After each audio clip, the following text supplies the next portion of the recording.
மாண்புமிகு சபாநாயகர் அவர்களே, நேற்று எதிர்க்கட்சித் தலைவர் 3 கேள்விகளை கேட்டிருந்தார். முதல் கேள்வி, தலைமை நீதிபதி ஏன் தேர்தல் ஆணையர் தேர்வுக்குழுவிலிருந்து நீக்கப்பட்டார் என்பதுதான்.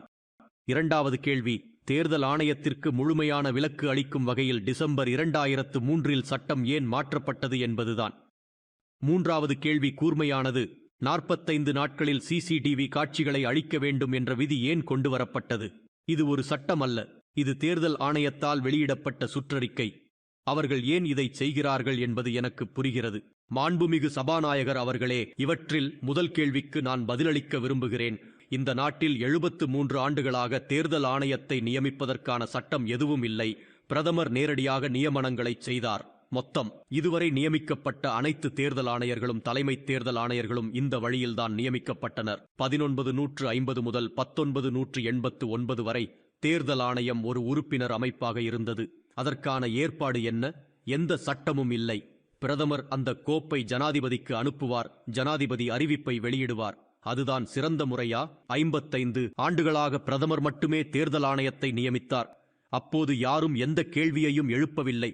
ஆனாலும் நாங்கள் அதை செய்யவில்லை ஐயா. பின்னர் 1989 முதல் 1991 வரை தேர்தல் ஆணையர் அவர்களின் பேச்சை கேட்காதபோது முதல் முறையாக அவர்கள் அந்த முறையை உடைத்து தேர்தல் ஆணையத்தை பல உறுப்பினர்களாக மாற்றினர். அப்போதும் கூட பிரதமரின் கோப்பு மூலமே நியமனங்கள் செய்யப்பட்டன. மாண்புமிகு சபாநாயகர் அவர்களே, 29 நியமனங்கள், 21 தேர்தல் ஆணையர் மற்றும் 8 தலைமை தேர்தல் ஆணையர்கள் இந்த முறையில் நியமிக்கப்பட்டுள்ளனர். பிரதமர் மட்டுமே முடிவு செய்தார். காங்கிரஸ் கட்சியே இந்த மரபை உருவாக்கியது. இந்த சட்டமும் காங்கிரஸ் கட்சியால் உருவாக்கப்பட்டது. ஆனால் இன்று அவர்கள் எங்களை குற்றம் சாட்ட விரும்புகிறார்கள். தேர்தல் திருட்டு, தேர்தல் திருட்டு, தேர்தல் திருட்டு என்று அவர்கள் சொல்கிறார்கள். நாட்டு மக்கள் எங்கள் பேச்சை கேட்கிறார்கள். நாங்கள் பதில்களை வழங்குகிறோம்.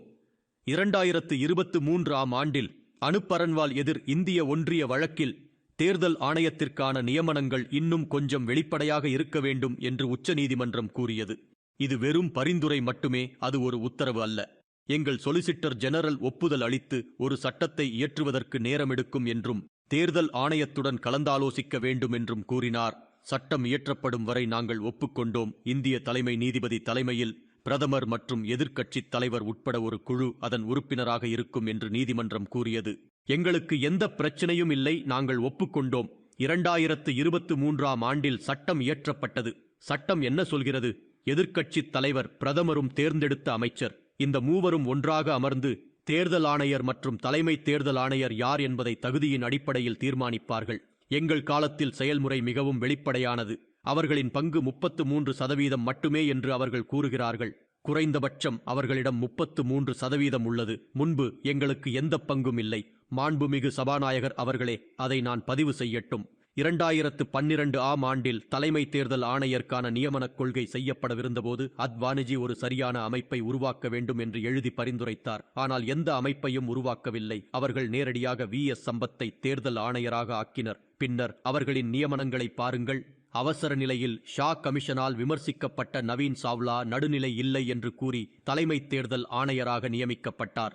தற்போதைய தலைமை தேர்தல் ஆணையர் கோபால் சுவாமி அவருக்கு எதிராக ஒரு சார்புடைய ஆதாரங்களை அனுப்பியிருந்தார். அவர்கள் அதை நிராகரித்தனர். அவர்கள் கேட்கவில்லை. எங்கள் காலத்தில் அப்படி ஒரு விஷயம் நடந்ததில்லை. 66% மற்றும் 33% பொறுத்தவரை 2 பேர் ஒரு பக்கத்தில் அமர்ந்திருக்கிறார்கள். நீங்கள் ஒரு பக்கம் என்று அவர்கள் கூறுகிறார்கள். நாங்கள் அதை முடிவு செய்வதில்லை. 140 கோடி மக்கள் யார் எங்கே உட்கார வேண்டும் என்பதை முடிவு செய்கிறார்கள். அவர்கள் உங்களுக்கு சாதகமாக முடிவு செய்தால் நீங்களும் 66% ஆகுவீர்கள். 45 நாட்களுக்கு பிறகு சிசிடிவி காட்சிகளை அழிக்க தேர்தல் ஆணையம் முடிவு செய்தது. மக்கள் பிரதிநிதித்துவ சட்டம் 1951 பிரிவு 81 ஒரு வேட்பாளர் தேர்ந்தெடுக்கப்பட்டதாக அறிவிக்கப்பட்ட பிறகு 45 நாட்களுக்குள் தேர்தல் மனு தாக்கல் செய்யலாம் என்று கூறுகிறது. 45 நாட்களுக்கு பிறகு அதை சவால் செய்ய முடியாது. இந்த விதி 1991 உருவாக்கப்பட்டது. அந்த நேரத்தில் சிசிடிவி காட்சிகள் இல்லை. பின்னர் ஒரு சுற்றறிக்கை மூலம் சிசிடிவி காட்சிகள் சேர்க்கப்பட்டன. தேர்தல் ஆணையம் என்ன செய்தது? அவர்கள் சிசிடிவி காட்சிகள் விதியை 1951 பிரிவில் பிரிவு 81 உடன் இணைத்தனர். அதாவது 45 நாட்களுக்கு பிறகு சட்டம் எந்த சர்ச்சையையும் அனுமதிக்கவில்லை என்றால் என் சிசிடி காட்சிகளை 45 நாட்களுக்கு மேல் வைத்திருக்க வேண்டும். அவர்களுக்கு இந்த அடிப்படை புரிதல் இல்லை என்றால் நான் என்ன செய்ய முடியும் ஐயா? ஒருவருக்கு உடனடியாக முழு புரிதலை அளிக்க எந்த ஊசியும் இல்லை. மாண்புமிகு சபாநாயகர் அவர்களே, இந்த பிரிவு 81 1951 உள்ளது. முன்பு வாக்குச்சீட்டுகள் காகிதத்தில் இருந்தன, எனவே விதி காகிதத்திற்கும் பொருந்தும். இப்போது சிசிடி கேமராக்கள் உள்ளன, எனவே சிசிடி காட்சிகள் சேர்க்கப்பட்டன. சிசிடி கேமராக்கள் செயல்பாட்டில் சேர்க்கப்பட்ட போது பதிவுகள் அரசியலமைப்பு ஆவணங்கள் அல்ல என்று தேர்தல் ஆணையம் தெளிவாக கூறியதாக அவர்கள் கூறினர். அவை உள் நிர்வாகத்திற்கானவை. எதன் உள் மேலாண்மை? தேர்தல்கள் முடிந்த பிறகு வாக்குப்பதிவு சரியாக இல்லை என்று கூறி மறு வாக்குப்பதிவுக்கு விண்ணப்பித்தால் தேர்தல் ஆணையம் சிசிடிவி காட்சிகளை பார்த்து முடிவு செய்யலாம். முன்பு அவர்கள் அதை தங்கள் சொந்த மதிப்பீட்டின் அடிப்படையாக கொண்டனர். இப்போது தொழில்நுட்பம் ஏற்றுக்கொள்ளப்பட்டுள்ளது. இப்போது மாண்புமிகு சபாநாயகர் அவர்களே, இது உள் நிர்வாகத்தின் விஷயம். இருப்பினும் தேர்தல் ஆணையத்தின் முடிவை நான் கூறுவேன். பொதுமக்களுக்கு அணுகல் இருக்க வேண்டும் என்று தேர்தல் ஆணையம் கூறியது. ஒரு விதி உருவாக்கப்பட்டது. 45 நாட்களுக்குள் யார் வேண்டுமானாலும் உயர் நீதிமன்றத்திற்கு சென்று சிசிடிவி காட்சிகளுக்கான உத்தரவை பெறலாம். இப்போது அவர்கள் கூறுகிறார்கள், 45 நாட்களில் தீர்ப்பு வராவிட்டால் என்ன செய்வது? காட்சிகளை அழிக்க வேண்டாம் என்று உயர் நீதிமன்றம் தேர்தல் ஆணையத்திற்கு எளிதாக உத்தரவிடலாம். மாண்புமிகு சபாநாயகர் அவர்களே, அரசியல் கட்சிகளுக்கு அணுகல் வழங்குவதற்கான ஏற்பாடுகளை அவர்கள் செய்துள்ளனர். எனவே அரசியல் கட்சிகள் 45 நாட்களுக்குள் தேர்தலை எதிர்த்து போராட வேண்டும். எந்த ஒரு தேர்தலையும் எதிர்த்து போராடினால் தேர்தல் ஆணையம் அதன் சிசிடி காட்சிகளை விதிகளின்படி ஒதுக்கி வைக்கும். அவர்கள் எந்த நடைமுறைகளையும் படிப்பதில்லை. பின்னர் அரசியல் முகவர்களுக்கான அணுகல் பற்றி மாண்புமிகு சபாநாயகர் அவர்களே, அரசியல் முகவர்களும் அதை உயர் நீதிமன்றம் மூலமாக பெறலாம். ஆனால் அவர்கள் எதுவும் செய்வதில்லை. அவர்கள் உயர் நீதிமன்றத்தில் விண்ணப்பம் தாக்கல் செய்வதோ அல்லது தேர்தல் ஆணையத்திடம் செல்வதோ இல்லை. அதற்கு பதிலாக அவர்கள் சிசிடிவி காட்சிகளை பயன்படுத்தி ஒரு போலி காரணத்தை கண்டுபிடித்துள்ளனர். லட்சக்கணக்கான சாவடிகளில் இருந்து ஒவ்வொரு குடிமகனும் எந்த காரணமும் இல்லாமல் சிசிடிவி காட்சிகளை கோரத் தொடங்கினால் தேர்தல் ஆணையம் அதை ஒவ்வொரு நபருக்கும் எவ்வாறு வழங்க முடியும்? இப்போது என்ன நடந்தது? அவர்கள் பத்திரிகையாளர் சந்திப்பு மூலம் அனைத்தையும் அடைய விரும்புகிறார்கள். பத்திரிகையாளர் சந்திப்பில் என்ன சொன்னாலும் அது அரசியலமைப்பு விதிகளின் கீழ் வரும் என்று நினைக்கிறார்கள். அது அப்படி இல்லை. பிரச்சினை இருந்தால் ஒரு விண்ணப்பத்தை தாக்கல் செய்யுங்கள். அவை உடனடியாக தீர்க்கப்படும். ஆனால் அவர்கள் எந்த விண்ணப்பத்தையும் தாக்கல் செய்ய மாட்டார்கள். அவர்கள் நீதிமன்றத்திற்கு செல்வதில்லை. அவர்கள் தேர்தல் ஆணையத்திற்கு செல்வதில்லை. தேர்தல் திருட்டு, தேர்தல் திருட்டு, தேர்தல் திருட்டு என்று மட்டுமே கத்துகிறார்கள். இது இப்படி வேலை செய்யாது. இந்த நாடு இப்படி ஓட முடியாது.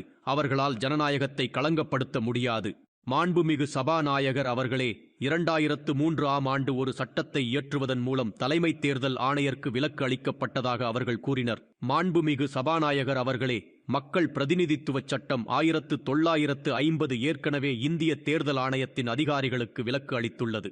அந்த விலக்கு அதிகரிக்கப்படவில்லை.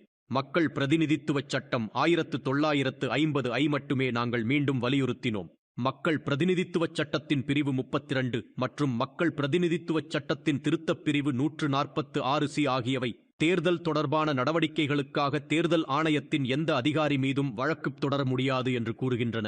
இந்த ஏற்பாடு ஏற்கனவே இருந்தது. மேலும் நாங்கள் அதை 2023 சட்டத்தில் இணைத்துள்ளோம்.